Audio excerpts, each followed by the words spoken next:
Hey, welcome to, I believe this is episode 4. Yo, last week was the shit.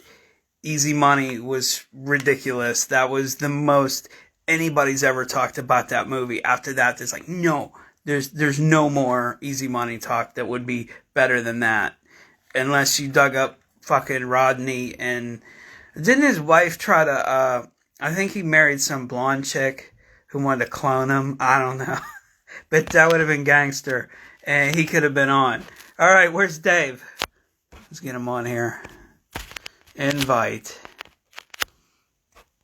You know, they don't make these buttons you gotta press for this good. Like, I get, people, they try to use, like, Zoom and shit. I'm not fucking with Zoom. What up, Dave? What's up? And so this is, I'm gonna turn this shit up. So we're on episode 4? Yes. What you said. We're already off. Sorry. So it's tonight we're doing Insidious, which this is more gonna be about when we had a good time going to see Insidious than the movie. It's kind of a safe pick. I think we picked it just because these are stories worth telling, and most people have seen this movie. It's I think personally, I think it's a pretty good horror flick. It definitely started to redefine. I'm just readjusting here. Definitely started to redefine modern new horror. A little bit more slow burn. A little more drama and storytelling. Yeah, because I don't think it I'm also not was saying you would have Hereditary. You wouldn't have Hereditary without this, but this kind of set the tone and the ideal of approaching horror from like kind of a different perspective without trying to do something else. But it also kind of it's what helped Blumhouse explode. It wasn't. House exploded. See, we're already at it. This shit, ruthless. Obviously, it wasn't Blumhouse's first movie, but it was the first. You know what? I'm gonna do a product plug because they follow me now. Green Canteen, man. I know you're a fan of the Green Canteens. We use them. I just bought a new one. Stay hydrated. These things, these are pretty cool. But I don't know, man. I'm a fan of the Green Canteen. This is the second one I had. The other one I had for years. Yeah. I'm just gonna, what I'm do? I'm just gonna cut this out and just send it to Green Canteen and be like, "We love your product." Just send them the whole video. They'll be all right. Video, fuck. Then they'll follow me. Well, they already follow me. Fucking unfollow you. But anyways, Green Canteen. They sell them on like Amazon for like $13. They're good products. I've never had coffee in them, but I'm sure it keeps it hot. But if you like ice cold water like I do, and I need it, which everybody does, get on it. I typically just I just blew my endorsement. Why? What do you mean? I think I said fuck. And it was so I just blew my endorsement. But whatever. Well, you just said it now. Send it to them. Yeah, just send them the whole video. It'll be fine. They'll like it. Who the fuck's gonna care? Who's talking about Green Canteen at 5:30 on a Friday? I've never heard, other than you, when you first recommended them to me, I never heard anybody else talk about them. But it's like, why aren't people talking about it? It's literally the best cantina. They're like $15. Yeah, and they're great. You get your water and shit. Nikki Carrick's on. We're talking about water, Nikki. You surprised? I would put frozen water in that shit at night, and then the next morning there'd still be like frozen water in it. Dude, I'd go out to a show, okay? And you'd be out, then I'd maybe do like a late night dinner, and there would be a Green Canteen in my bedroom, just like with water from the night before and ice, and shit was still cold. It's crazy. You know how much of a savior that is? Like, you've been to shows with me, you know how they go. It's a night, it's a day, it's a typically dehydrated, like half halfway through it. Sometimes earlier. Now, So sometimes. I was gonna wear my Best Buy button, but it was irritating my chest. Anyways, Insidious. Insidious. Is this James Wan? What? Did James Wan direct this? Oh, I thought you meant James Wan got on. I was looking for his name. I was like, "Are you fucking shitting me?" Uh, No, it's fucking. I don't know. he's doing something. Yeah, it was James Wan. It was kind of. It wasn't his immediate follow up to Saw. Uh, Mhm. his follow up to Saw was Dead Silence. But Dead then he Silence was cool. Oh, Dead wait, no, Silence. wait. Is that the puppet one? Which Yeah. is the one with Kevin Bacon? The Death Oh, Sentence. Death Sentence. It's funny. He did that too. Yeah, yeah. Because it That's was good. Dead because he did. Silence is kind of stupid. I don't Yeah, really yeah. fuck with puppets. Like, get out of here. He didn't like that movie. He was basically like a studio thing. He hates it. But he did this. So do I. Yeah, it's not. It's real So, bad. But anyway, yeah. yeah, he did this. It was the first time he did a movie that was like big. Like Saw Mhm. was did really well, um, but this got it made a lot of money and it got good reviews. So and It's he a good did movie. yeah, and I gotta take my glasses off. This glare is killing. he followed it up with The Conjuring, which is really Hmm. what set the tone for the rest of his career. But Hmm.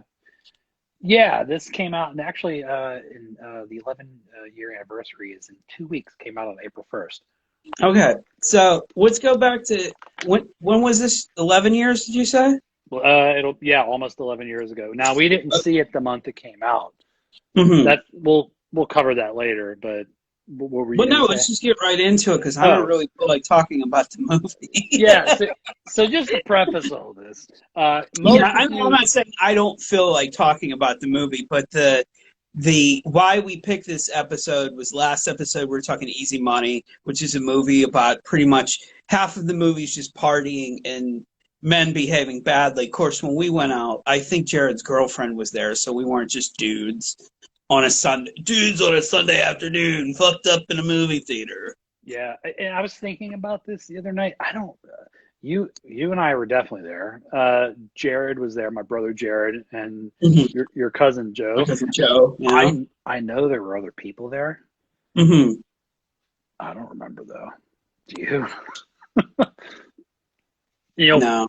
you'll see. Okay.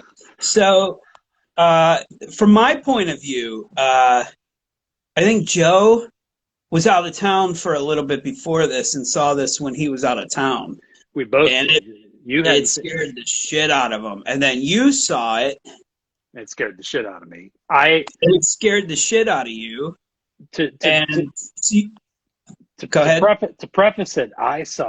We saw this together about a little over a month after it came out. It was basically about to exit theaters when we saw it because Well, we this will saw it at like Stinton and North Versailles, which which because it was the only fucking place playing it or it's was it's movies go there to die, and moviegoers go there to die. Mhm. That'll factor into the story later. But I saw it at AMC theaters in the waterfront on opening night with who was my girlfriend at the time and a Mhm. packed house, shoulder to shoulder. It's sold out, and it's one of those. I mean, it's a good movie and it's a scary movie, but those movies are always amplified when you see them with an audience. With an audience, yeah. Everyone in that movie, like Mars, I don't know if I ever told you the story. And that when I saw it, people were fucking screaming. It was Yeah. insane. People were screaming, and then the person next to them would scream, and pretty much the whole theater is just losing its I shit. screamed. It was you did, you did, which we'll talk about. But it was one of the better theatrical experiences of mine. So I'm getting long winded, but basically, you and I and Jared and Joe, we all went out for lunch, and me and Joe were saying, "Marge, you see fucking Insidious? It's so fucking scary," you know. And then Yeah, and I had already I think I smoked. And let it be known, people who know me, they know I don't really drink alcohol. I may have had a drink because we were at Vincent's, right? We were at Vincent's, yeah. We were at Vincent's, and that was around the time Jen was bartending. So I may have had just a Captain and Coke, Mm. you know, just to chase everything else that was going on with me. We So, were sitting at the bar. I can confirm that. so they talked me. You guys pretty much. I said, well, "Fuck it, let's go." And like Mm. you looked on your phone, and you're like, "It's playing in Distinta North Versailles in 2 hours." I was like, "Well, let's sit here for an hour, then just go." So then we went. But do you remember what happened on the way to seeing it? No, what? We're driving, and I said, "I don't think Joe ate." Okay. No, we ate and he like showed up or something. Yeah, and there was, and obviously, you cross the Westinghouse Bridge, which, dude, that bridge when you're high is fucked up. It's crazy. But anyway, like driving under that shit, no. It's very high bridge. For those of you who don't know, it's a very high bridge. But we were driving down 30. God, I sound like a Pittsburgher. You just say a number, like we're driving down 12 and made a light on the 38 where the McDonald's is, third. Anyways, Mickey D's. then so we see a McDonald's and Joe goes through the drive-through at McDonald's. Do you remember this?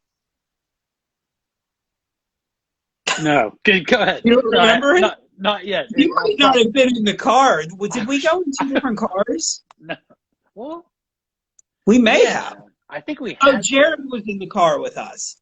You were in your car. with who. There was a fifth person there. I just don't remember who it was. I think it was one of Jared's girlfriends. I think it was Katie or Kate, whatever her name was.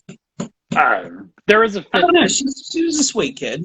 There was a Sweet fifth. kid. There We're was a like fifth person 2 there years younger than me. that Mhm. was there to witness it. And we just, as long as we So know there's a you weren't there. So here's a story that you didn't know because okay. it started long before the movie theater. So Oh at no. one point, Joe he just wanted, he got probably like a McChicken or something.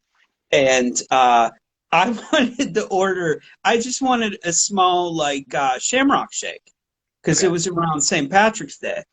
And and I says, "Oh, I'll order from me." And then as soon as it came time to order, I just started laughing. I couldn't talk. So I couldn't order it. And I just told Joe, I just go, "Dude, fuck it. I'm not ordering anything." Because I couldn't talk to order. So that's when it started. That's right. You were in a separate car. Yeah. Yeah. That would make sense. Yeah. It had to have been the McDonald's in North Versailles then, right? Yeah. Since we were just down the street. Because we were down the street. So then we get to the theater. I think we got into the theater just as the opening credits were on, like just as it started. Yeah, Because I remember as soon as we got in the theater and as soon as I sat down, there's that really high pitch, string violin section that just fucking hits that those one. high notes. Yeah. And I was like, oh shit. The other thing about this theater is Pitch black, darkest it's theater ever. pitch fucking black. It's not safe. There has to be some sort of safety violation. It's pitch fucking black in there. I fell in that theater before. Outside of this one, I fell in that theater and I almost sat on a girl once. I just didn't fucking see her there. It's pitch black. So I'm walking down the aisle and I wasn't going to sit. I was just walking down the aisle and I just walked into a girl. And I was like, "Oh, I'm sorry.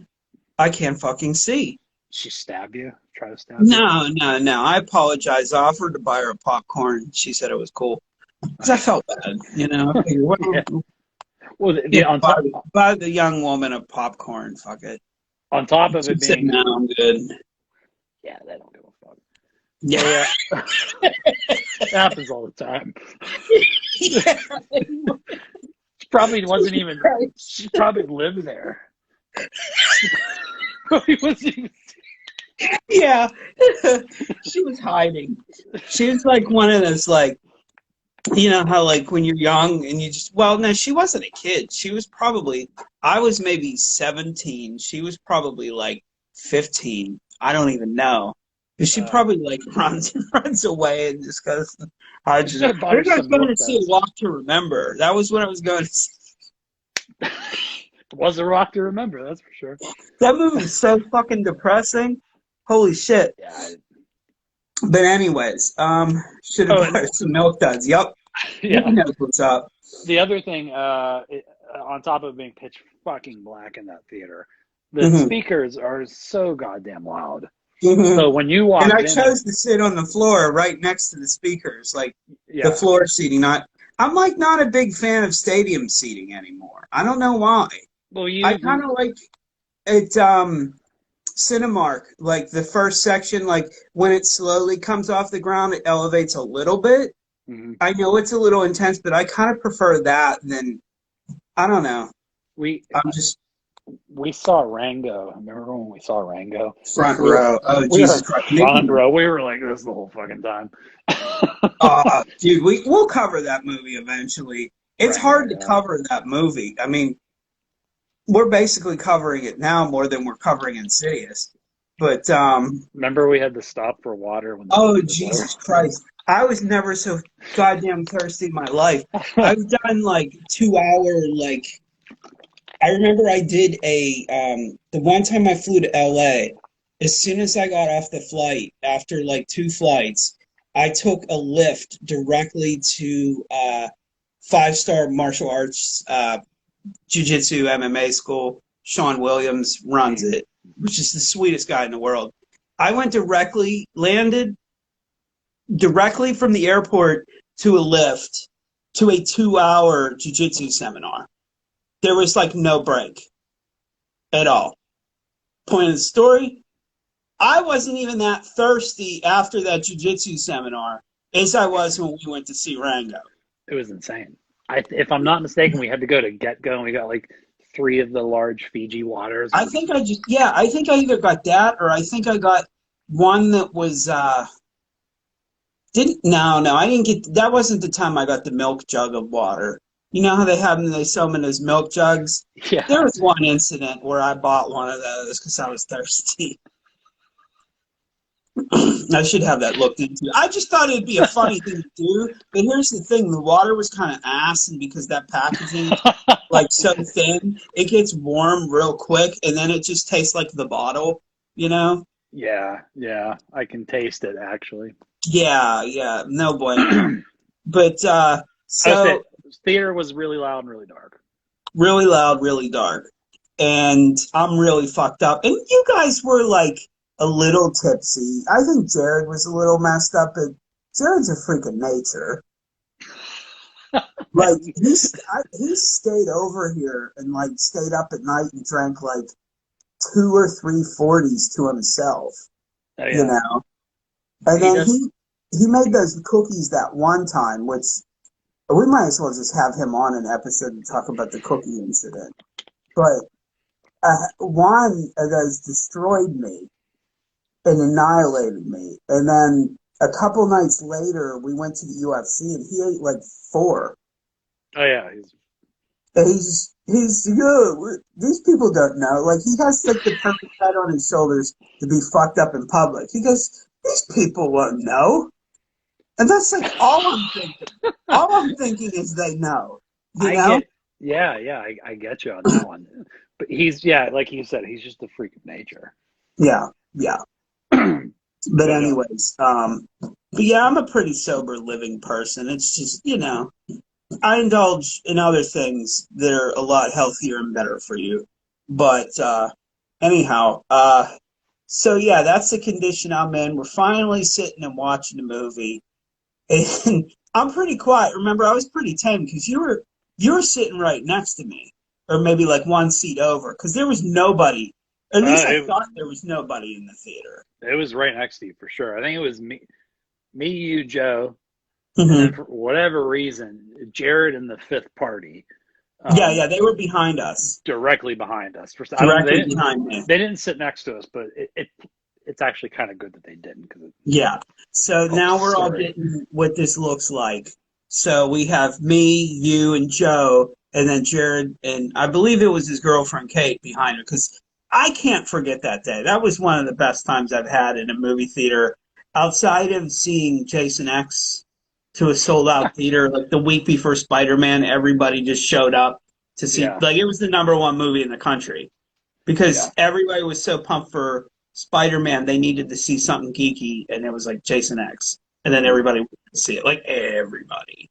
mm. We may have to cover that movie one time, but I'd have to Oh, bring we on will. extra guests to tell stories of that because that was probably the first time in a movie theater I really misbehaved. Because I believe at one point I stood on my chair.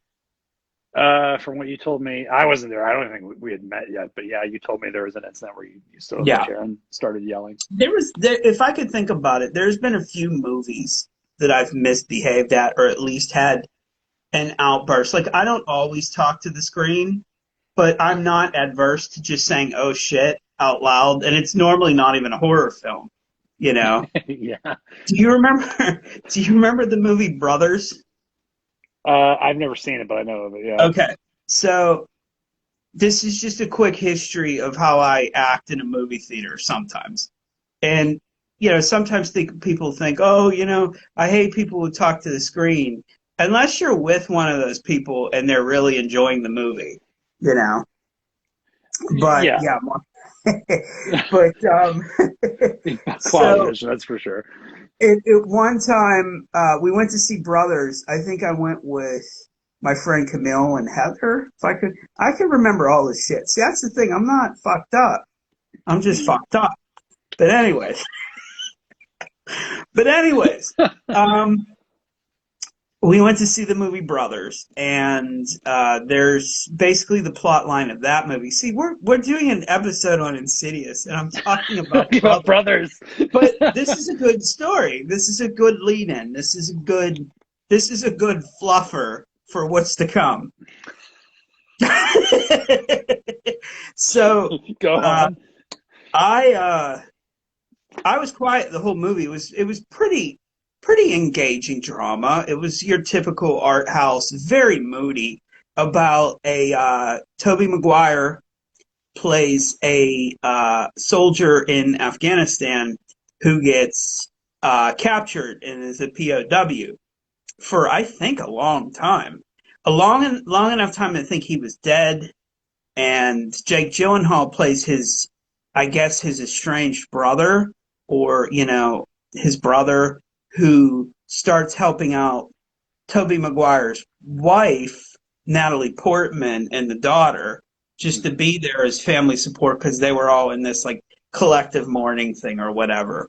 Right. Here, it turns out, spoiler alert, he didn't die. He was just a POW and tortured in his camp for a long time. So, anyhow, in the process, thinking that he was dead, Natalie Portman starts falling in love with the brother, Jake Gyllenhaal. Because why Mm. not? You know, why It's not? Hollywood. Let's just face it. You might as well. But Yeah. anyways, that should be a bumper sticker for the show. May as well fall in love with Jake Gyllenhaal when you think your husband's dead. But anyway, um, God, this is so crazy. Anyways, so Toby Maguire finally comes back, and he's shell shocked as fuck. I'm not even going to say PTSD. This dude was fucked up. Mm. He was shell shocked, and it's obvious there's growing suspicion that something was going on between Natalie Portman and his brother, and it's probably one of Toby Maguire's like. I mean, I'm not the biggest Toby Maguire fan, but he's actually pretty phenomenal in that movie. Mm. And he's basically just kind of like they're at this dinner table, and the tension's there. Like you're invested in this fucking art house movie, and you're like, okay, whatever. But Mm. you're still invested in it. And all of a sudden, he's real weird to the daughter, and the daughter's kind of like, she sees her father differently because she knows he's a different person now. But she's a child, so she doesn't get it. And she starts to them two started literally him and the daughter start bickering at one another. And she's like, and I forget Jake Gyllenhaal's name in the movie. Let's just say Rick. And she says, "Oh yeah, well that's why Mom's in love with Uncle Rick." And you knew the tension was there. You knew something was boiling. And then this little girl blurts that out. And I'm quiet the whole movie in the movie theater, typical art house. I just yell out loud, "Oh shit!" Just, "Oh shit!" Like, it was the ultimate "oh shit" moment in a movie. Like I said, it's a very moody art house, very like dark. I mean, dark. Like it went Yeah. to some places, and I mean, outside of the love story, but the shit that Toby Maguire went through, and just the this whole odd grieving process, and someone being completely different. But yeah, that happened, and I was just like, oh shit. So yeah, long story short, that's what it could be like if you go to a movie with me. That can easily happen. Yep. That's just I who can I am. I can't help it. I can It's a good confirm. movie. Like, I'm not yelling at the screen because it's stupid, Typically, the movies we don't like, we're fucking silent until like at one or we point leave. or we yeah. Eventually, there'll just be like an awkward silence, and one of us is like, "Hey, you want to get the fuck out of here?" And then, Yeah, yeah, well, let's get out of here. yeah. Jupiter Ascending. Jupiter. Oh yeah, I fell asleep and I woke up. I'm like, dude, let's get the fuck out of here. I was pissed off. I was really pissed off on that one.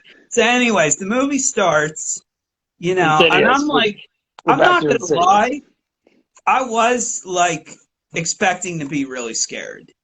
Uh, Because you guys really amped it up. And I'm not saying it's not a scary movie and creepy shit doesn't happen. But I think I was so afraid of being scared that any other distraction that would happen in the movie set me off. So if you remember, the first thing that happens in the movie, because I remember. so they establish that it's a family living in a home, they got a baby, they have two young sons, they establish all that. And there's this part where the little kid's playing with toys and he grabs a sword, like a toy sword, and he starts hitting a toy shark with the sword. And I just said, what the fuck? And then that was it. I just started laughing. I was laughing so hard, I fell on the floor.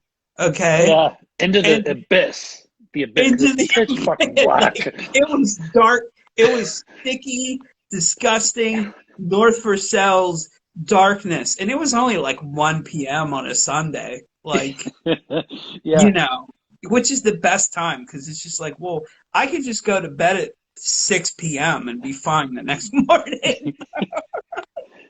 But anyways, It's so common I occurrence. fell on the floor laughing, and all I hear is Jared lean over to you and say, "Where the hell is Mario?" And then you look down. You don't even see me because it's so dark, and you just hear me, and you're like, "I think he's on the floor." So so that set me for a while.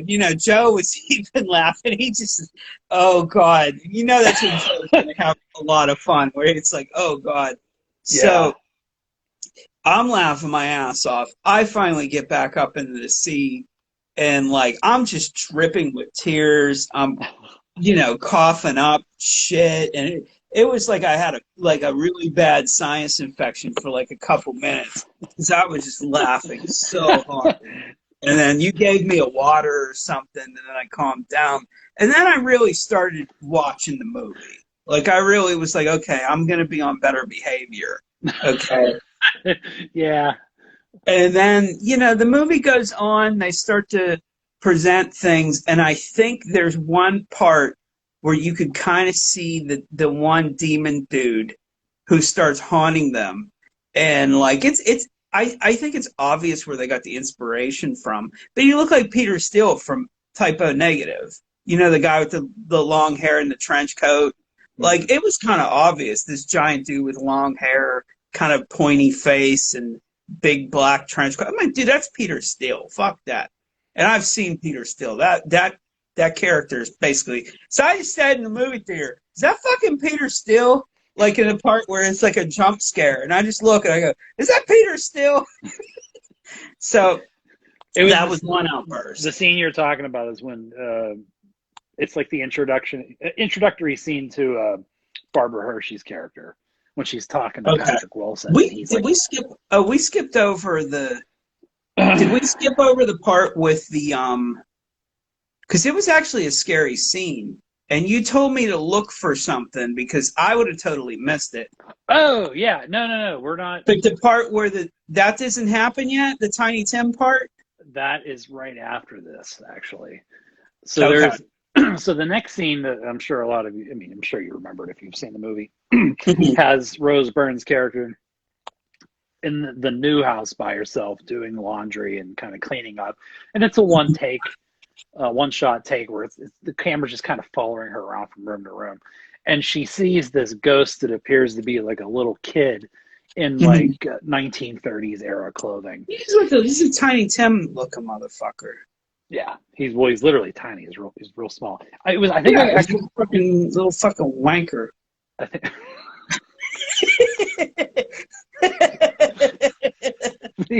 but before she sees him, there's this fucking wanker. Okay, go on. Before she sees him, she eventually goes outside and she looks into the window and he turns on a record player and Tiptoe Through the Tulips by Tiny Tim starts to play. Which is a great song. Tiny Tim's a savage. Yes.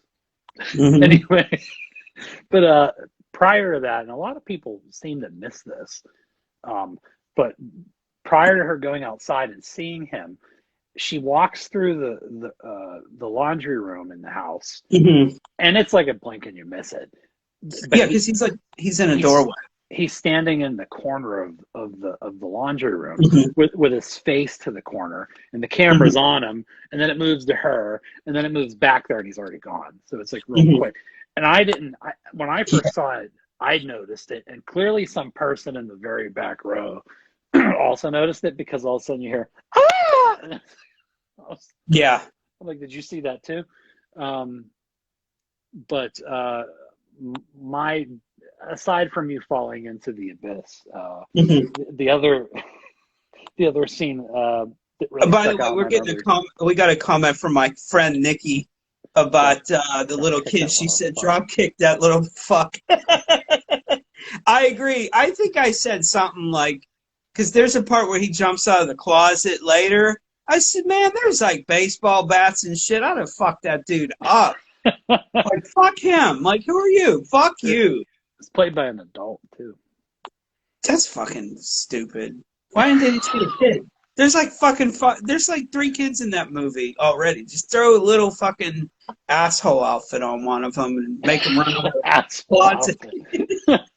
Make them run out of the closet with like a big apple hat or something, and their pants tucked into their socks. But the one thing that I remember the most, that I personally got the biggest laugh from, she goes outside to take the trash out, and it's still a one-shot take. And while she's out there, the camera's kind of inside the house, and you hear a needle scratch, and then the song starts. And then she comes and looks into the window. And he's fucking dancing. And he's standing in front of the record player, and he's kind of doing this thing. And it was real quiet. He's twerking. But it was real quiet, and all of a sudden you're like, damn, that little dude's getting fucking down. Yeah, he was. Yeah. That's right. Okay. Yeah, it started to escalate at this point because I was really starting to enjoy the movie. Like, the fear had left. Like, I'm like, okay. Yeah. I'm good. I know I'm not going to be afraid, but I know this is going to be entertaining as shit. Yeah.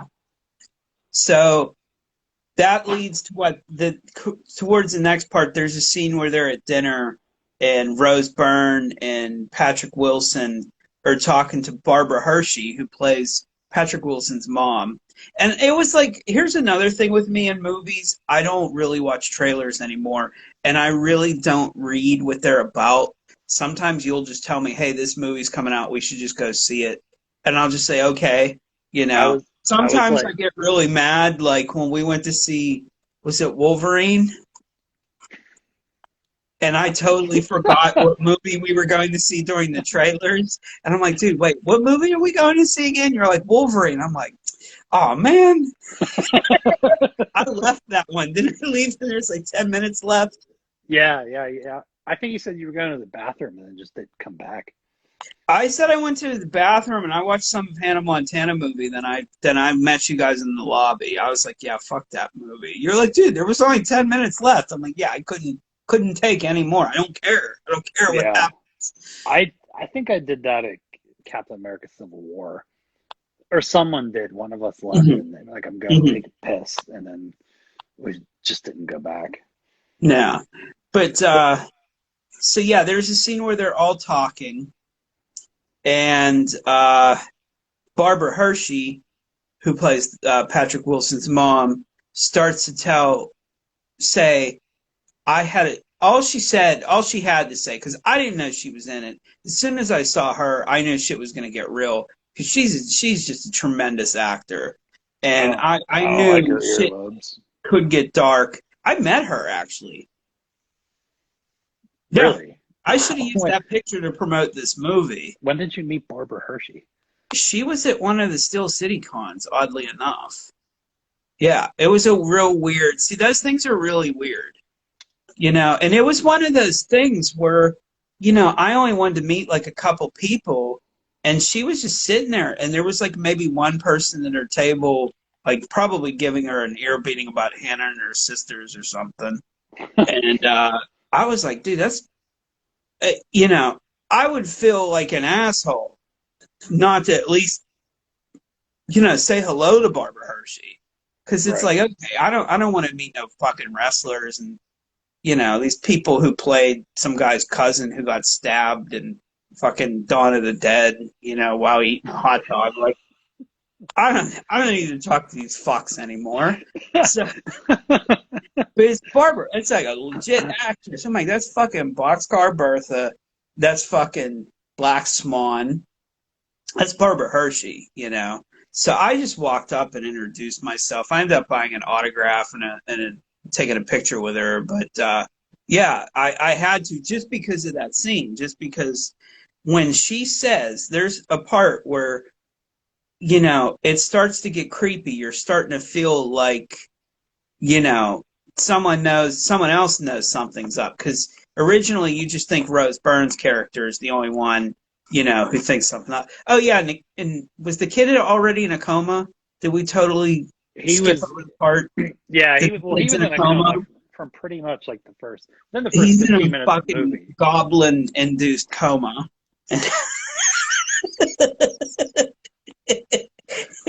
That Yeah. kid. Best way to put it. Because that, Yeah. that wasn't no demon. That was just some kind of fucking little I thing. did the shit where, like, you think you see him but you don't. It's actually scarier than when you see him. Like when Lin Shaye is looking up at the ceiling, and there's nothing Oh, yeah. there. That's Yeah. fucking scary. But then Yeah, they turn the light on. Nothing's there. You're like, okay. as soon as you see his Darth Maul face, it's like, eh. No, that scene was pretty fucking scary. Just because of the sound. Well, that scene, once you see him And she again, set it up because of her acting. yeah. Well, she's amazing. Yeah. So as soon as she said, I had a dream last night, I turned to you and said, what did I say? Oh, fuck no. What did I say to you? I think it was, oh fuck no, yeah. Yeah. I'm pretty Because sure it was. I knew she's going to narrate a scene of one of her dreams. You're talking Barbara Hershey.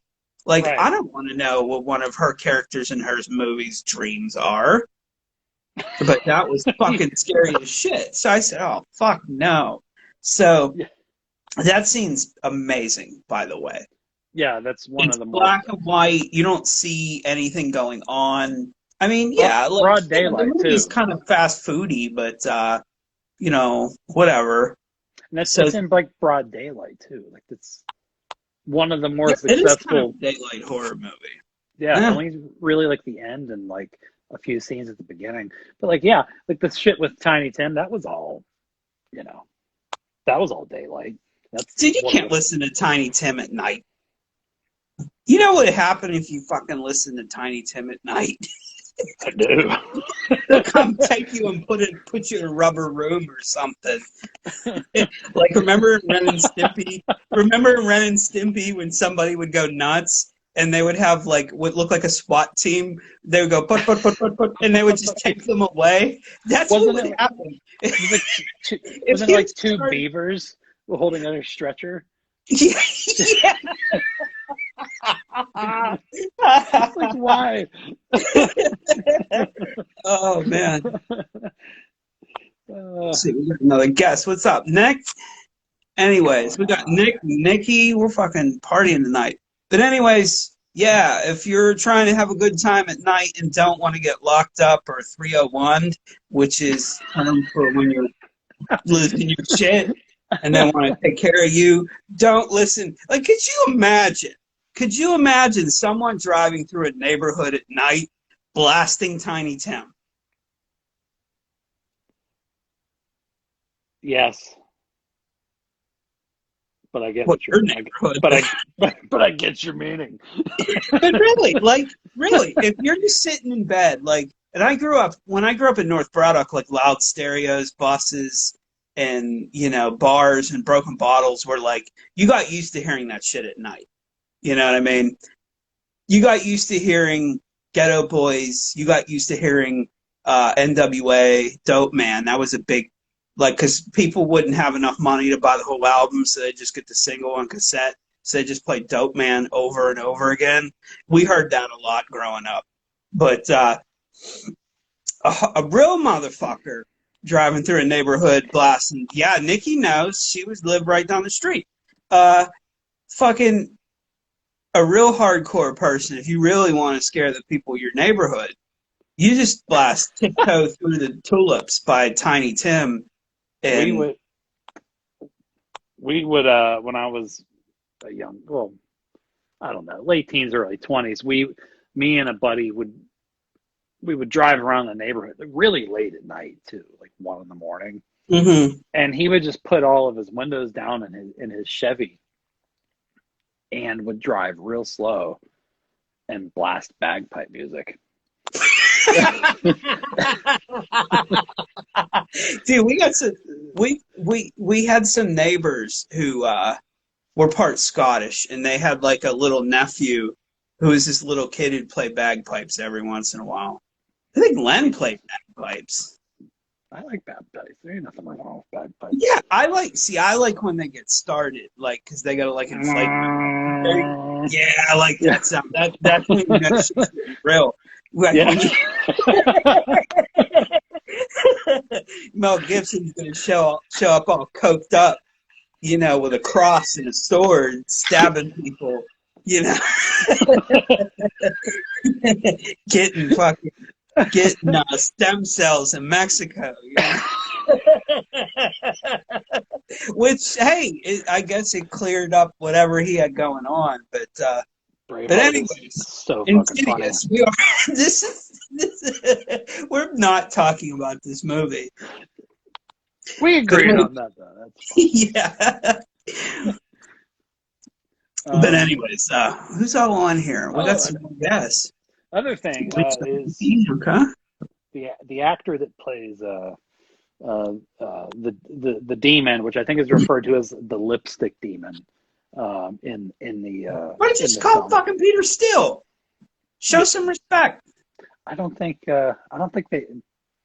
I think you might be the only one that took on to that. Well, did you look at him? Yeah, I mean, no argument here. I mean, watch the music video for "Love You to Death" when he's walking around in leaves and shit. I mean, that happens in every type of negative video, but no argument. I digress. No, but anyway, I wasn't picking no fight. Man, we should message that to James Wan. But no, the actor what I was. Steele.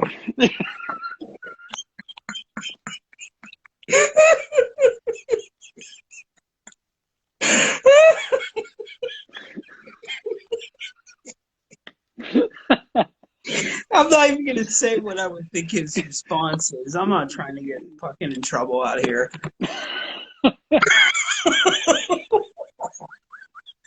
Good night, everyone. You know, but anyways, so it's actually not an actor that plays that role. It's actually the film's composer, mhm. Joseph Bashara, who went on to actually score a lot of it. He did The Conjuring Okay, as so they well. probably just told him he may already look like that. He Well, if probably he's was like, I want to go, look like Peter Still. Google image search him, and you'd be like, oh, I don't want to fucking that see him. that's why they picked him to play the demon. Yeah. they, if anything, he's a weird looking dude. He's a talented musician, but he creeps me out. You know, I when I was a follow little him on there kid, too. when I was real young and I first saw The Exorcist, I thought William Hickey did the voice of Reagan. It sounds like it.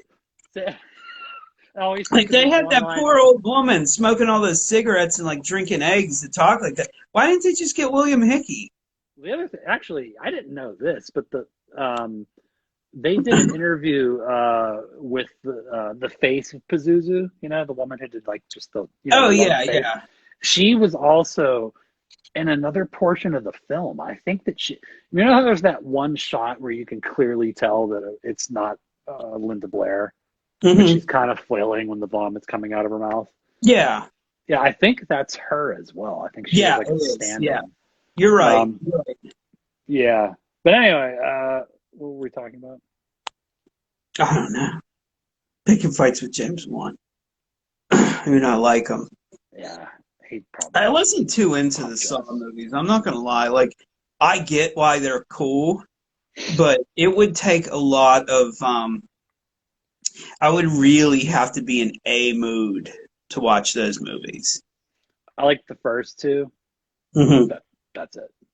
Yeah, I I would just like I bought the box set because it was like $11 on Blu-ray for everyone, and I mean you get it, and it's like the disc, the case is already broken inside. Yeah, I'd say that's just why it's fucking $11 because you made it out of recycled dental floss, and some fucking you fucking put everything together in some bathtub and like fucking that town in Montana that sunk.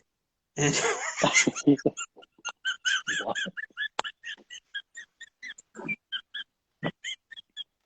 look it up. Look up Butte, Montana. That shit sunk.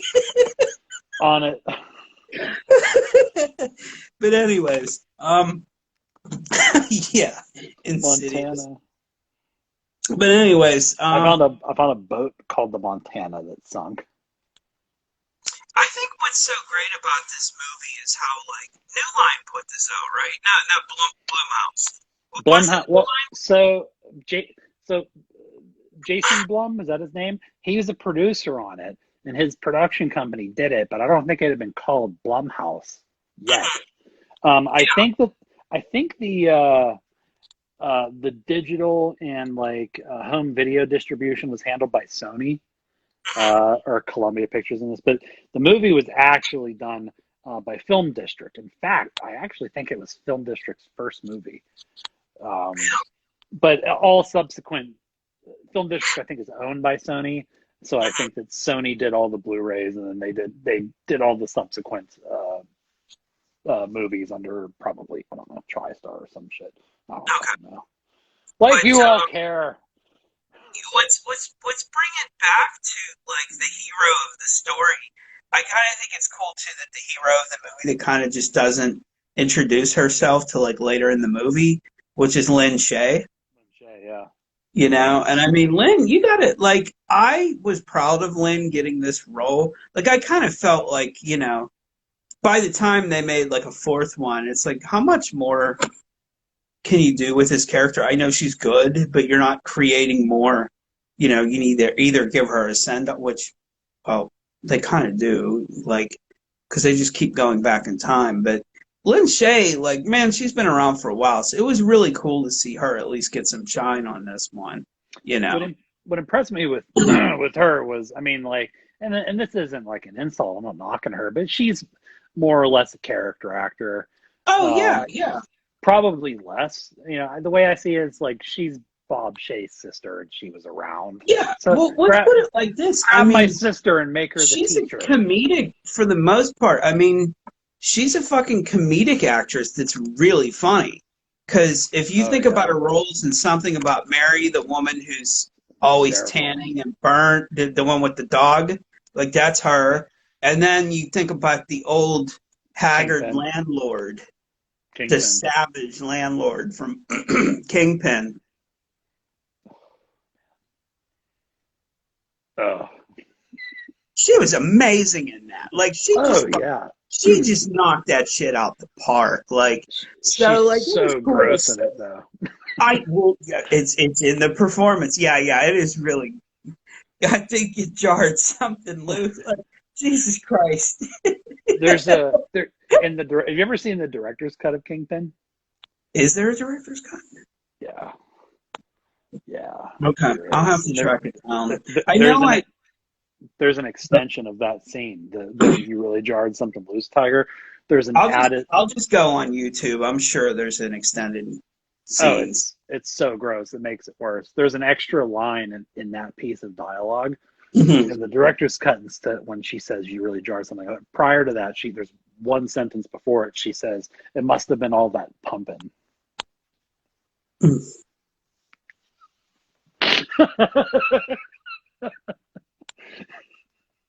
But anyways,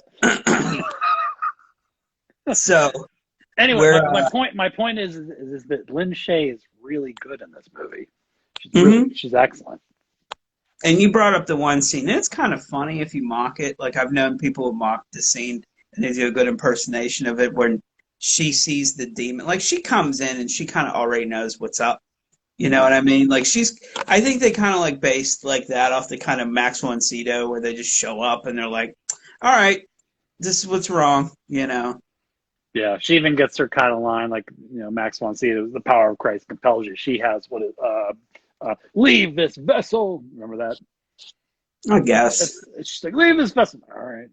Okay. All right, fucking bye. I'm not. But then, so, so let's get further more into the movie experience as far as us going to see it. Now Into the I was further. kind of settled down at certain times because the movie did catch me. But I think Mhm. what had happened was something would trigger something in me, and I just was at the point where I couldn't hold it in. I couldn't be mannerly, and I don't think at that point, like I think if there was more people in the theater, there would have been issues. Oh yeah. So the Unless they were theater. afraid of me, which I'm fucking highly doubtful. Yeah. So the other thing you gotta understand is we saw this movie on a Sunday afternoon, while we saw a movie that was on its last theatrical leg, and quite There was a possibly Steeler game on, and we live there in was Pittsburgh. and it's the We, worst fucking theater in fucking East Pittsburgh. There was no one there. It was literally just us. Had there been, we probably would have been removed. yeah, yeah. Probably. I just hope there was someone there who really enjoyed everything that was going on, you know. I I think did. we saw some people leave. I don't know. I think there might have been actually like a couple like way in the back. They didn't give a fuck. Mhm. But anyways, so the movie moves forward. We're not even going to talk about the plot because who cares? It's the most popular movie we've ever Most done. people have seen You've it. seen I it. mean, this Yeah. is a movie about an experience, not a movie. That's why I tried to promote it as intense as I could, you know, and I Mm-hmm. really wanted to think people were really going to think we're going to be serious about this, you know.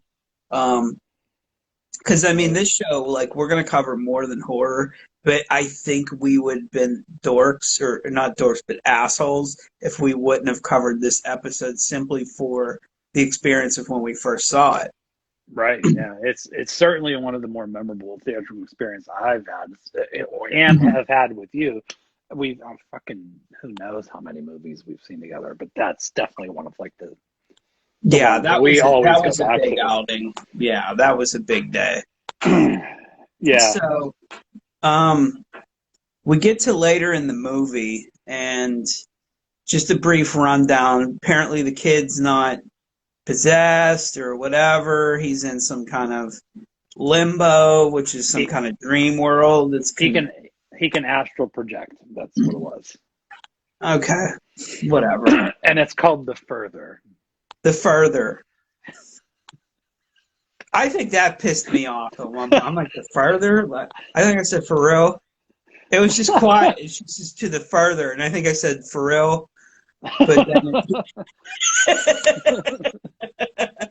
But then we go forward, and what else? Sorry, I was just checking something. Something went off on here. But anyways, so I'm quiet for a little bit, which I think I was just getting tired. I mean, you couldn't laugh the way we were laughing, especially the way I was laughing without being exhausted. Just Right. totally exhausted. And at one point, in the movie, they're going through the Further, which I just thought was just some kind of dream labyrinth thing, like a nightmare world that they're trapped in. And I mean, you can take it from here because you witnessed it. I don't have to say it, but Right. when Yeah. So what happens is you find out that the kid Dalton is capable of astral projection, and he doesn't know it. And the reason he's in the coma is because he astral projects, and he travels too far, and he's not able to return to his body. And his body is basically, he's alive, but he's an empty vessel. And that's why all the ghosts start to converge on the house, because they want to inhabit his body. And they're basically all just fighting over it, hence all the activity. And then this demon, the main demon, which is referred to as the lipstick monster, or the lipstick demon, or something like that, is the one that's the closest and the biggest threat to inhabiting his body. So they decide that the only way to do it is to go and extract Dalton's astral body, and return him to his vessel, so that this can all go away, he's back to normal. And they go to this place called the Further, which is basically like a limbo period where dead people hang out. Yeah, So and I mean, I would have to say, like, that was the only thing that turned me off about that movie, was some of the character design when they were in there. Because I thought everything, like, you're like me, like, I don't want to know what I'm looking at. I don't like it when movies get too explainy. Yeah, and I don't like when the art gets too, like, not No cliche, problem. See you but later. like people in old-fashioned clothes, like old-fashioned ghosts, like fucking get real. Like, am I supposed to be afraid of a bunch of white people, like, grinning, like, just sitting there? Like, that's what them assholes do anyways. I do agree with you for the most part. It's true. But there is one part in the Further. Joe Biden does it. He sits there and grins. I kind of like Joe Biden, kind of. Anyways. Folks. Anyway. He says folks a lot. It's like, what? But there's that one scene. It's when Patrick Wilson, he goes into the Further to try to save his son. And you're right. It's pretty campy. It's the only thing in the movie that doesn't totally work. But there's that one scene where he goes into the living room, and there's these it's like a Victorian era family or something, ghosts, and they're just frozen in time, like they're not moving, they're still, they're kind of making these like exaggerated moves and smiling. The dad's like reading a magazine and not moving at all. But there's this great shot of Patrick Wilson gets like real close to the old woman's face, and he's looking at her real close, and she ain't moving. She's still, but then she goes, blinks like once. Yeah. Like, oh, what the fuck? I like that. Yeah. The rest of it. Anyway. Fucking Yentas. We get to now, up to this point, you had. She's just some fucking Upper West Side Yenta, just standing there grinning, and she can't make any facial expressions with her skin. Fucking whatever. It has like a drum hit, like a single drum hit whenever she blinks. Yeah, it's actually really cool. That's like it though. And up to this point, you had been pretty well behaved. Uh, you kind of fell into like, okay, I'm tired, but I'm also enjoying the movie. So I'd say for like the past 15 minutes up until that point, you had been relatively silent. Mhm. Which can be scary. Yeah, because they can come anytime. And then we get to the scene where he finds Dalton. Dalton's chained up in the room that the demon inhabits. I don't know, it's this weird room. Mhm. And it's kind of like a big room with pillars and it's dark and Dalton's chained up. And they says, where is he? He said, he's up there. And there's like this little attic crawl space with a window. And he's inside and he has all these weird kind of steampunk looking gears and shit that are moving around and Mhm. little music boxes and he has like these long Marionettes and shit, right? yeah and he's got these long metal fingernails and he's kind of sharpening them on this grinding stone Mhm. thing. And at that point I think I think the stupidity of it kind of, at least just for that, had kind of boiled over for you Mhm. because you stood up and went during that whole scene. You turned around Yeah. and looked, and we're like, and, So, and I was like, oh no.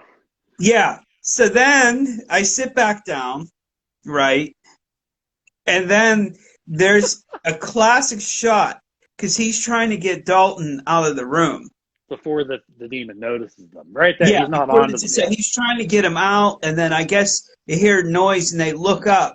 What happens is And, Dalton goes, Dad, he sees us. yeah, yeah, Dad, he sees us. And they look up, and And there's a shot from like a low angle shot of there's a low angle shot of him looking down from like which looks like this like kind of like a boss room pretty much where you it's look like a over like little, a work it's floor. like a hectagon shaped Yeah, mirror window yeah. So he's looking down at them, and then like this. yeah, yeah, he's looking down at them like that, and that's when that set me off.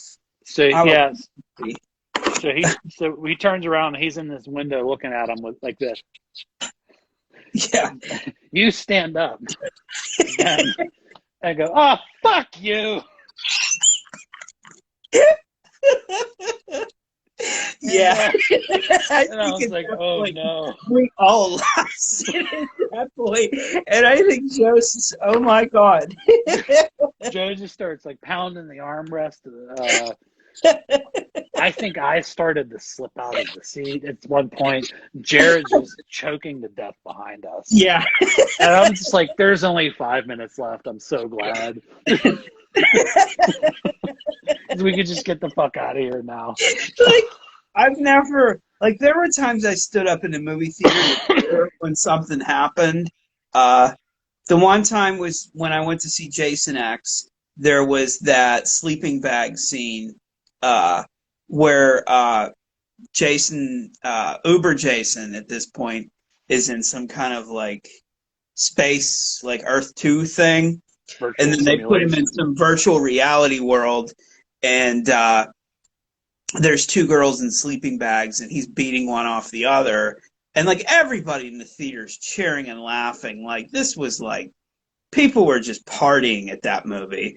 And I'm talking all people. Like this, it wasn't a movie theater filled with nerds and cosplay. Like, you would have got your ass kicked if you would. I don't know. If you would have showed up dressed like Jason, I don't think people would have cared. But these people were just partying.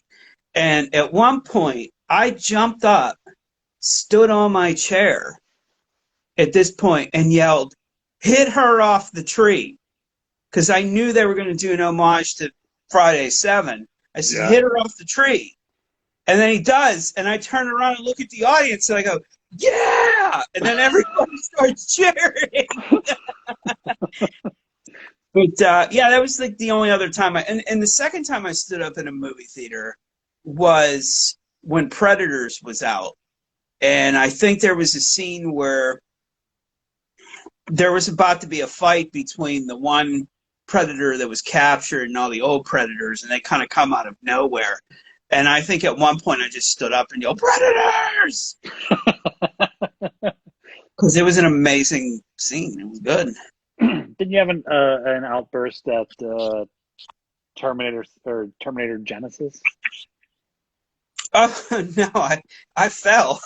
It was before the Oh movie even yeah. started. I just fell, and I missed the step, and almost fell into people. Actually, I was crossing the seats, and here's the thing: there was only two other people in the theater, and it was just this younger couple. They were probably around my age. I don't know if they were married or not. I didn't talk to them, but I definitely almost fell into them, like literally, like right into their lap. But yeah, I think I left that movie. That movie sucked. I may Yeah, have fell asleep. I it's hate. pretty You ever fucking fall terrible. asleep? Going to a movie theater and you fall asleep, and you wake up and you're like still trying to pay attention to the movie, and you get a headache. Yeah, yeah, that happened to me at the Mothman Prophecies. Okay, okay. But It's one of so those. yeah, so that I mean that's Insidious for us. I mean, yeah, it's a cool movie, whatever. Hmm. But I think it was more about the experience of just seeing it, and I was just out of my mind that day, man. You know, these I people say, "Oh, I'm a day drinker," blah blah blah. Dude, fuck that. Go see a movie. Come to a movie with us on like a Saturday morning at like 9 a.m. and see what happens. Yeah, I knew people who worked on Mothman. Sick. Cool. I actually rewatched that like on DVD after it came out because I just fell asleep in the It's not theater. a bad movie. I don't think No, I enjoyed it much in the theater, but I definitely watched it when it was on like pay per view. Remember pay per view was a thing? yeah, paper. You I have to watched it call on it. pay-per-view. Did you Mhm. ever accidentally change the channel? Oh Like yeah, and you're then you're it would just take a long fucked. time to load. Yeah, And we're going back to it. Yeah, yeah. They were like $15. It doesn't matter. They were always like the cheapest rental was like $15. Pay-per-views suck. That's yeah, the one it was thing a ripoff. I don't miss that shit. Like there's like, you miss like VHS, you miss like cool toys and cartoons when we were kids. The one thing I Mhm. don't miss is pay-per-view. Pay-per-view is fucking stupid. Yeah. Did anybody ever have the black box? Do you know about the black box, aka a scrambler? Yeah, Yeah, I knew a couple people that had it. yeah. I my mom. I think every guinea in Swissfell and Rankin had a black box because I know most of my family and their friends did. And what a black box was it was a scrambler. So what would happen is it would scramble the signal that was blocked by pay-per-view. So you would get all the pay-per-view channels. And Yeah, most of the old guys, they didn't really give a fuck about the movies, but they would watch boxing. Like my Uncle Joe was really into boxing, and I used to go over as a kid and watch like WWF. Like all the kids in the neighborhood would want to throw in on it and like get their parents to get it. Of course, my parents would get it here and there. But a lot yeah, of times, I would go over to my Uncle Joe's and watch them for free, which was awesome. But yeah, there were scramblers too. We had it, and you probably remember it too, when you had the old cable boxes. You can go to a pay per view channel and hear the. You could actually hear the porn. audio. You can't see the picture. Like you might see like an elbow or an eye, but you could hear the audio. Yeah, yeah. There was We that came in handy for Woodstock '94 there was because you could my hear all the music. yeah. That's all you really needed. What's up, The Mommy? I didn't even see that.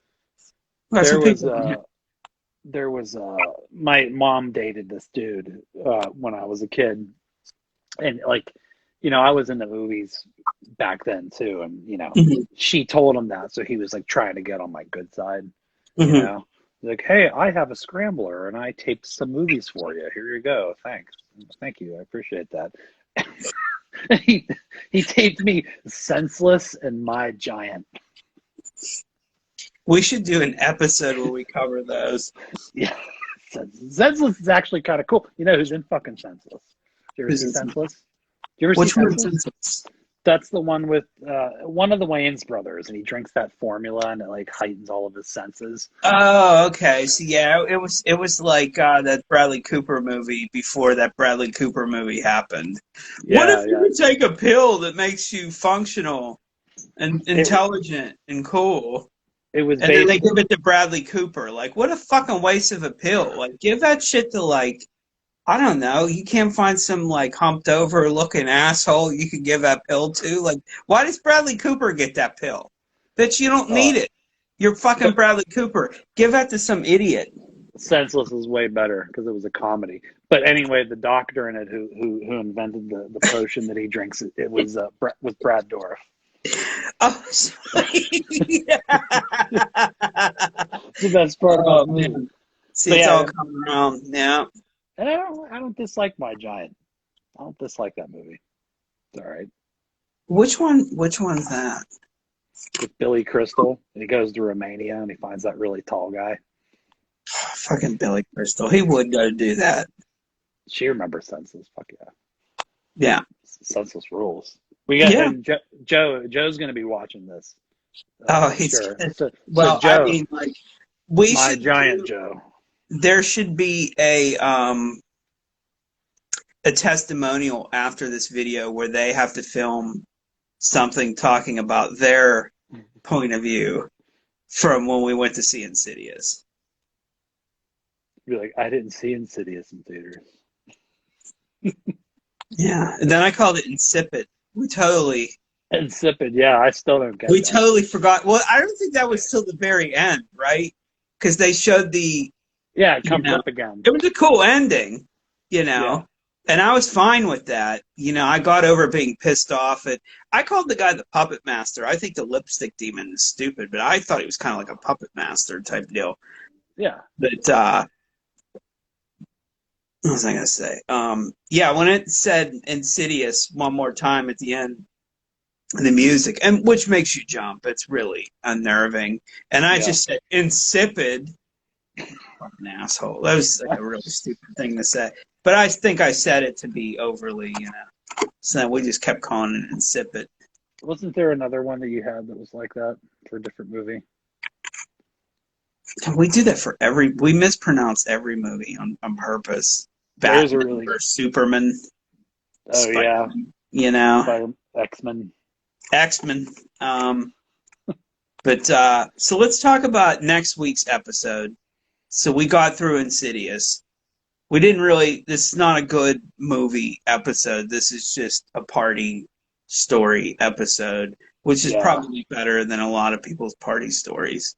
I heard one good party story of those guys I work with. I think they were on a trip to a baseball game, and the one dude who was known for getting hammered and being a riot, they were checking into the hotel or they were going up to their hotel rooms, and the guy walked into the elevator door before it opened, and he walked back a little, saw his reflection, said, "Oh, excuse me." That's a good. He thought he walked into somebody. Meanwhile, it was his reflection. That's a good party story. You that's a know, great story. I hate party stories, but that was our party story, and it was Yeah, worth an episode. And I think people are absolutely. going to think it's funny. I don't care. They need to grow up. They're You, day drinkers. We're day drinkers. We drink in the day. Look at us. Like, fuck you. Like, do something with it. yeah, day drink and go see Insidious. Remember we took our one friend who could like chug a beer like that. Yeah. What did we Yeah. see? We Oh, saw a fuck. lot. I don't know. Did it matter? Poor guy was so drunk. He could drink a beer like that. Yeah, There we yeah. go. He could, and they were just giving him beers at the bar just to show everybody how he could do it. That was This incredible.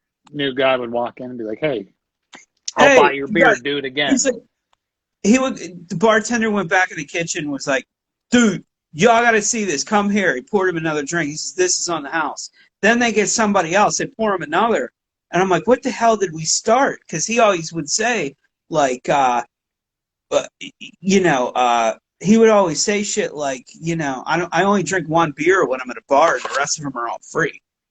Yeah, it's he did that all the time. He would only pay for his first drink, and it was such a cool trick that like I said, like someone would come in and they'd say, "Hey, you got to check this out," and then someone else would come in, and then that guy would be like, "Hey, let me buy you a drink. Show Yeah, this guy." So he'd pay for one drink, and within 20 minutes he'd have like nine. Yeah. And he literally would go down and like you couldn't even time it. You go to hit the start button on your stopwatch, and the beer would already be gone. So it's like, oh fuck it, Did I we'll ever call it 1 second. did I ever tell you the one game I played once? I was at a friend's birthday party that she had at her house, and like half of the people there were really cool. It was like people I grew up with and went to high school, and some of it was like I don't know, like I think a guy she was dating at the time and his friends, and like they were cool people, but like I didn't have much to say to him after like 20 minutes. You know how it goes. Like I don't mind you, but I don't got shit for you. You know. Uh, Right. but they were playing beer pong, which I hate I beer mean, pong. it's fun if you're fucking that bored. I mean, Yeah. unless you got music blasting, you got it going, but you're just in a basement playing beer pong, and it's like, okay, so you're not athletic. Okay, you could play a game at Kennywood, kinda, and you're drinking beer, like shitty beer. Okay, this is boring. And it goes on for like hours. Mm-hmm. It's mind-numbingly painful when you go to a party and people, it depends on the party. Like I've been to college parties and people play beer pong, and it's been kind of funny, but that's because the life around it's funny. But if you go to a party and it's just four dudes playing beer pong, you want to fucking shoot yourself in the head because it sucks. You know what I mean? Like just Yeah. piss in the corner to liven the room up or something. Do something. Fucking I'm gonna do this one. Duh. And then do that for 3 hours. You're like, dude, fucking like put on a movie or something. Do something. Like put some music on. Yeah. See, So, anyways, we fucking I cracked the wanted to code. chime in, and I took over the stereo, and I think I just put Wu Tang on, or just something that everybody was agreeable with. People like maybe uh, 2001 Chronic, Dr. Dre, or something that it was agreeable to everybody that would at least keep me interested in being there. Mm. Other than my other friends who were there. So we started, and this was, oh my God, this had to be like 15 years ago. And I think I brought Jared to one of these house parties too there because they were just really nice. It was a nice house, nice people. But there was this one in particular. I was like, all right, we're gonna play beer pong. I'm gonna fill my glasses with water, and when I get them in, or whatever, or someone gets one in mine, I have to hit the bowl, and then this big bowl. So, oh my God, I smoked till I had a migraine, and then once the migraine was gone, I was sober. That's how much That, I smoked. that's typically what happens. Will you smoke Ouch. yourself in a painful state, and then you're sober? It was better than beer pong. I tried to liven the room up. Dear God, I tried. Yeah, that's why I don't. That's why I don't drink because, or drink anymore, I should say. Because I just don't. I just don't even get drunk. I just kind of go directly to headache and vomiting. Yeah, I mean, I think it's just a part of getting. Like, I will enjoy a drink. Like when we used to go to like every once in a while at Green Forest. If we weren't fucked up before we got there or smoked or whatever, you know, we would have a caipirinha. Like I'll have a Yeah, caipirinha with steak. Like fuck yeah, like it's a Brazilian yeah, restaurant. It's like disrespectful if you don't have a caipirinha. It's like going to a Guinea's house and you're having pasta and they offer you a glass of red wine and you say no. Like that's fuck you. Like for real, you know? Or drinking like, drinking in like Braddock and they have St. Ides and you don't want one. Like who the fuck are you? You know? probably me. Yeah. But anyways, so next week we're going to cover one of my favorite movies in the past 20 years, easily. Oh And yeah, this may actually be a two-parter because I've yeah, been wanting to talk for. I think that wanting to talk about this movie was what inspired to do this version.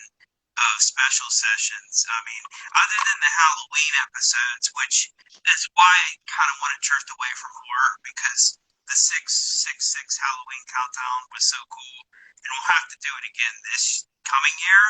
Fuck yeah. Hopefully, I don't have to. Hopefully, I can just go out and enjoy Halloween. I think we'll get there. I mean, I know I'm fucking gonna do something to enjoy Halloween. We should still do it. We'll still do it, but like fucking, we'll do it at like a strip Burger club. King. Yeah, Burger King. Let's do it at a strip club. Just, dude, that'd be so easy. Like you could fucking do it. Like I know all these club owners.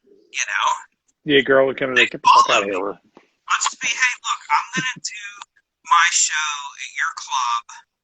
Um, whatever. I'm gonna do my show at your club. It's not like you're gonna get any other different kind of promo. So I'll do it, and that's it. You know, I won't film anybody on the stage. I won't film anybody. You know, but I will throw 20s around, talk to strippers. What's your favorite horror film? You know, and if they say it's something that sucks, just go boo. You man Dupree. That movie's actually kind of funny. Matt Dillon rules. I haven't seen it. I just It's a said cool it. movie, dude. We'll watch it. It's not bad. I mean, it would be a good third movie to add to, like, Easy Money, and then Men at Work, and then You, Me, and Dupree. It would fit in there. It's not that bad. Yeah, Russo brothers directed it. Yeah. So, next week we are doing P.T. Anderson's Inherent Vice. Aaron Weiss. We're very excited. I mean, here's the thing, like, people love Joaquin. I love Joaquin. I know I talk shit on the Joker. You talk shit on Joker. We're just not feeling it. And that's fine. I'm not saying it wasn't a great performance. I'm just saying I just was not into the movie. I respect what it was, but really? You know, I don't have time. But, I mean, he won for that, but not the Master. yeah. I mean, and people would argue the opposite. I mean, honestly, for me, the Master, I always kind of felt like at one point in the movie, he became kind of the he kind of became the co-star at one point for a little bit, you know. But I don't know, he pretty much carried that movie. Now, Philip Seymour Hoffman didn't win for that, did he? The year he lost the Master. That was oh no, it was Daniel Day-Lewis for Lincoln. Okay. Now, Philip Seymour Hoffman, was he nominated for Best Supporting Actor in that? He was not. No. Ooh. Oh no, he was. Okay. I'm sorry. I think he was. I don't know. The movies were really good at that time too. Like, we're gonna start covering the movies from the like close to the 2010s. Like, you know, we'll cover eventually. We're gonna cover Zodiac for 4th of July, right? Fuck yeah, we're covering Zodiac for 4th of July because it opens on. I watch that movie every 4th of July. For those of you that do know us, that should come as a surprise. Yeah, and we'll probably. I mean, at that time we don't even have to do a split screen. We'll just be on the porch doing this, right? Because shots. But anyways, Oh, and we're doing. Didn't you say we're doing Inherent Vice a couple days earlier than usual? We're going to be doing Inherent Vice on Thursday. We may do a part 2 episode because I think once I go, I mean, these episodes are fine. Like this is just conversation that's based around movies. Right. But I think for Inherent Vice, it would be a misjustice as such a huge fan of that movie. I've seen that movie every winter, like once January hits, I watch that movie at least 3-4 times a week. Yeah, it's hysterical. It's also it's on HBO Max, but it's leaving soon, so go watch it. Yeah, that's why we're trying to get it in by then. I think someone else will pick it up. I kind of hope. You know, I mean, I have the Blu-ray. I have it. I mean, I have bootlegs of that movie. I have screeners of that movie. Like, I have so many versions of that movie. I We're kept also my I kept my in theater bootleg of Superbad just because it's so amazing. Like the screen looks, the picture looks like shit. The sound shit. The reactions are all worth it. You oh know, yeah, that's actually fucking awesome. I didn't we're realize gonna that. cover that movie too. I decided that, I think, why Insidious was a fun movie to cover was we were talking about the good time we had when we went to see it. But I think the cool thing about the Easy Money episode was talking about movies where people were partying in the movie. And Right. I just rewatched Superbad for the first time in a long time, and everything in that movie hits. Yeah, it's fucking hysterical. I'm It's a not a big really, I would say, like, I love The Hangover, don't get me wrong, but punch for punch and performances wise, it was way funnier than it. Not way funnier. I think it's slightly. It beats out The Hangover. I think the whole storyline and the characters, like The Hangover right. is great. I'm not saying it's not. I'm just saying I think beat for beat and the performances you get in Superbad were funnier than, like, because I mean Hangover was really driven by like Ed Helms and Zach Galifianakis. I mean Bradley Cooper was kind of funny in it, and the guy they were looking for, the actor who wasn't in the movie, he wasn't funny at all. No. But in Superbad, man, you had Bill Hader and Seth Rogen, Best which were part of the the movie. funniest on-screen cops ever. Hmm. Like, because that's what most local police officers are like. Let's just face it. Yeah. Let's just face it. Like, these are fucking, not disrespect to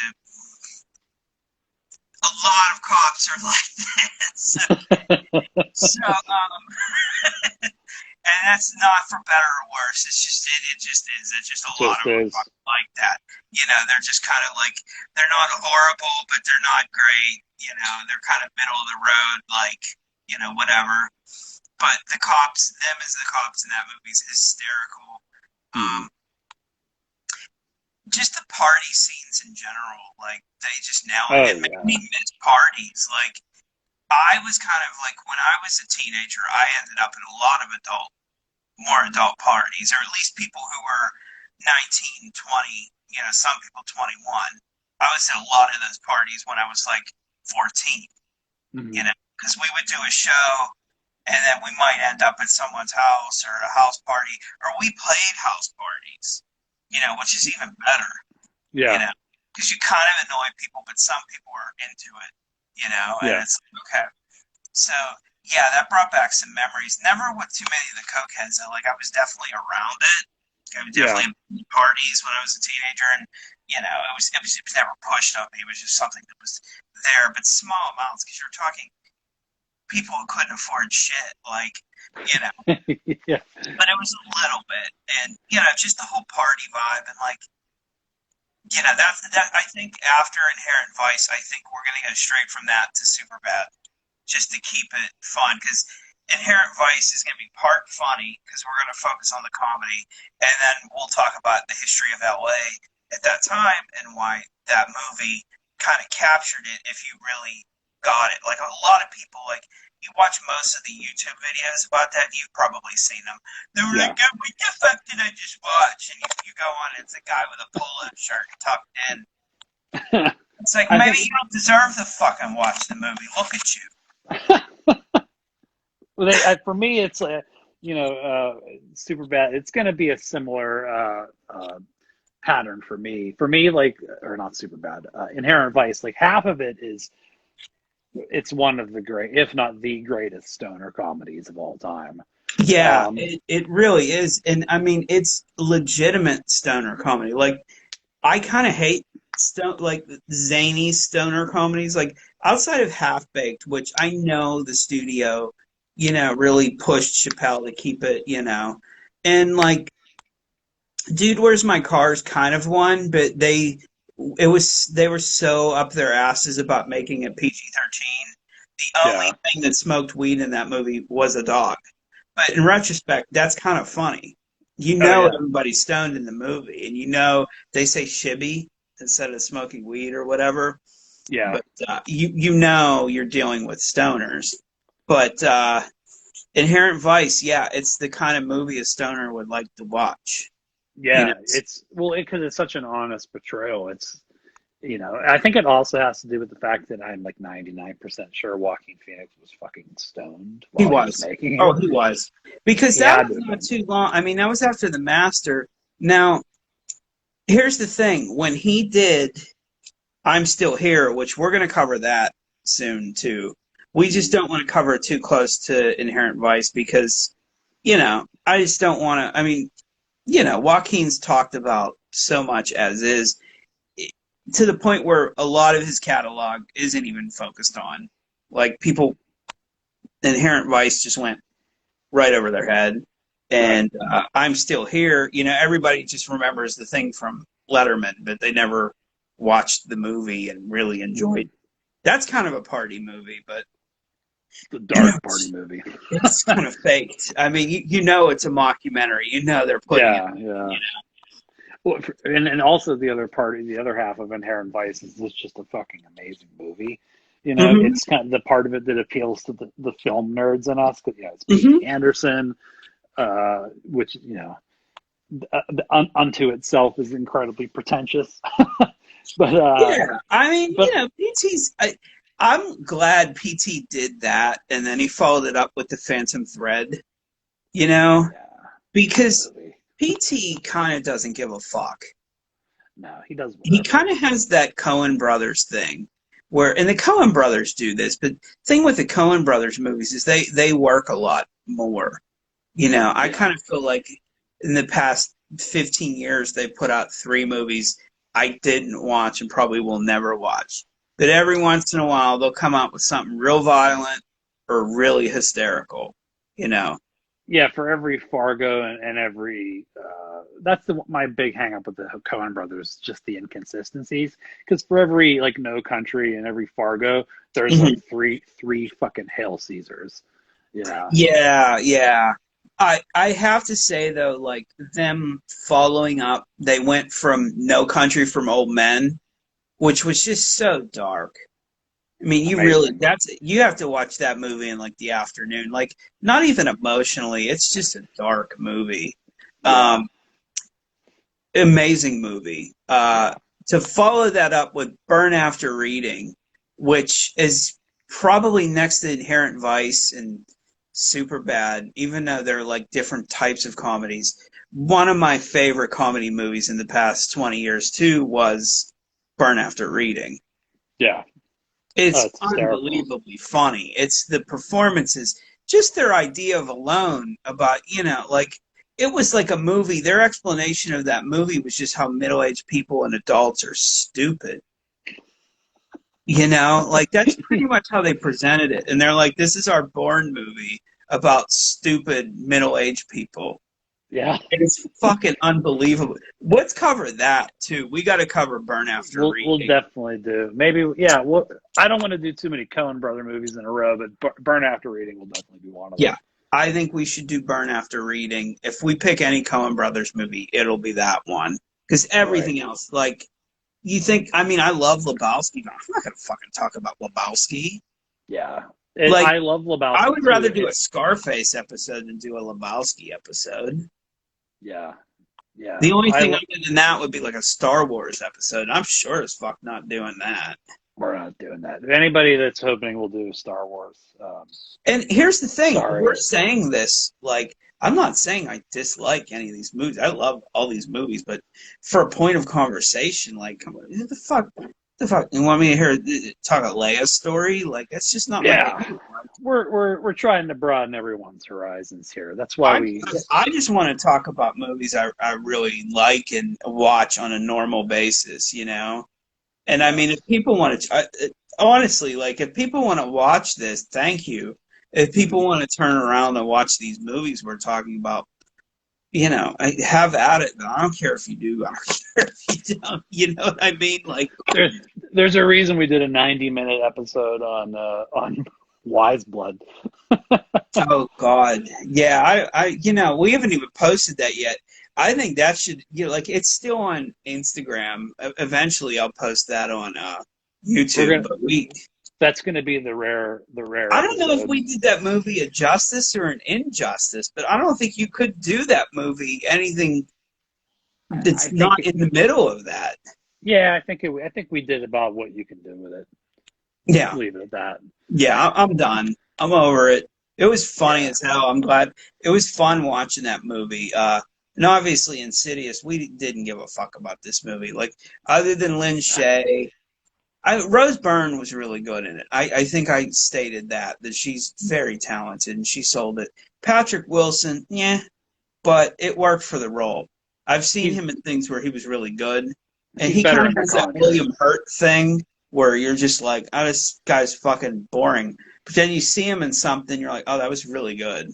You know, Yeah. so is it the role, or is he playing this role right, or is it just that that's all they wanted from him? You know, Yeah. Well, his character is definitely the least interesting thing and about it. Barbara Hershey, she fucking rules. Yeah. I was really kind of like, you know, that was really cool. That was one of the I feel like kind of film people that was cool to at least say what's up to. I didn't want to disrespect her and not say hello because I Yeah. care. Lost in Patient of Christ. She But did that. so Thursday is Inherent Vice. We might do part Thursday. We might do part one Thursday. Do part two Friday. I think that's how we'll just do it. Yeah. We'll play it And by I'm ear. We'll looking see how it forward to goes. watching that movie for like the 80th time this winter. I actually think I'm gonna put it on right now.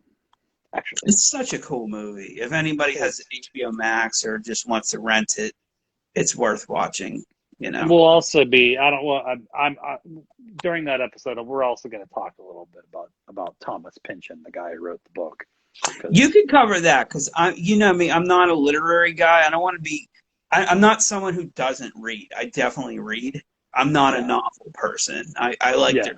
History's my thing. I've read some great novels. Don't get me wrong, but you would definitely.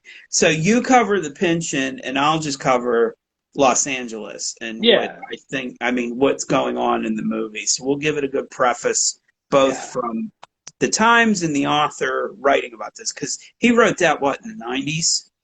No, actually, it was fairly recent. It's one of his more recent books. It's also, Mhm. which I'll talk about it more when we do the episode. Mhm. But it's also one of his like more accessible books. He's a very Yeah, difficult author to read, yeah. um, and that's one of the I have started and stopped so many of his books, but that was the one. That's like the only one I ever read from beginning to end because it makes fucking sense. But we'll get into it All on right. the episode. So, everybody, thanks for tuning in. This was episode 4. We made it. We laughed a lot. I'm starving. I don't know what I Yeah. want. What should I get for dinner, dude?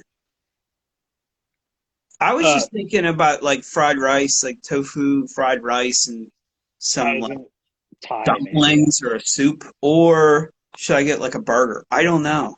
I was going to suggest either get Thai cottage or a burger from Caliente. Those would be my recommendations. I just do the. I have a hard time like Caliente's burgers. I know they're awesome. I know my dad had one. They feel like a burger I'd make at home. I kind of want like just that Five Guys, just like here you go, Yeah. Five Guys. There you go. and a shake. No fries, no more potatoes, man. That shit will No. fucking kill you. Do your In and Out burger mock up for it. Yeah, the In and Out mock up burger for anybody who cares from Five Guys. If you want to be an asshole like me, is uh it's mayonnaise, relish, ketchup, grilled onion, um, and extra cheese, and it'll taste somewhat like an In-N-Out burger. I do want to point out at the beginning of this, not even today, I'm talking like yesterday, we had a conversation where we're like Mm-hmm. 45 minutes, hour max. And I'm like, yeah, bro, What are definitely we at? hour. An hour and a half? Or like an hour and 47 minutes. Jesus Christ, this is the longest fucking episode.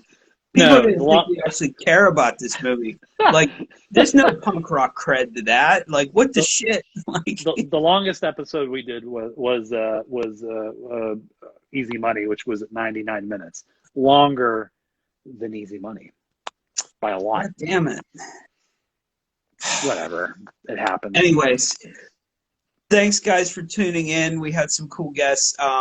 Here's the thing: I don't always read the comment section on here because we're just in the middle of the conversation. But the few people who did tune in, I fucking appreciate it. And the people who are going to watch this replay, if you make it to this point, I'm sorry. And that's it. That's Yeah. it. We'll see you Thursday night with Inherent See you Vice. Thursday. We're going to go deep. We're Very going deep. deep. You'll This is see. going to be a two-part episode. It's going to be a big one. It's going to be a big one, I promise. Yeah, so just summer's coming, and just think about the summer and think about the beach and walk on the beach at night. Even though there's not a beach in Pittsburgh, still with sun, kind of. Yeah. But anyways, signing off. Good night. Thanks, Dave. Later. People tuned in. Get your vaccines, people. Yeah. It's coming. Get them. Just do it because life has to go on. I want to do this fucking show in person sometime soon, so do it. And I miss Black Forge. We can even do movie nights at Black Forge. I don't fucking care.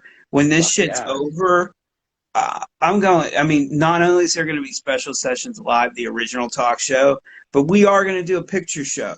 We'll do it for free, so we don't have to worry about, screening. We'll play the fucking movie. Yeah. We'll just. They have a projection system there. We'll just do a movie night, project it. I'll fucking. Here's the thing. All these venues, the ones that are, thank God, gonna survive. They're going to need shit. So we may even do one at Row House. We're going to do things because, fuck this shit.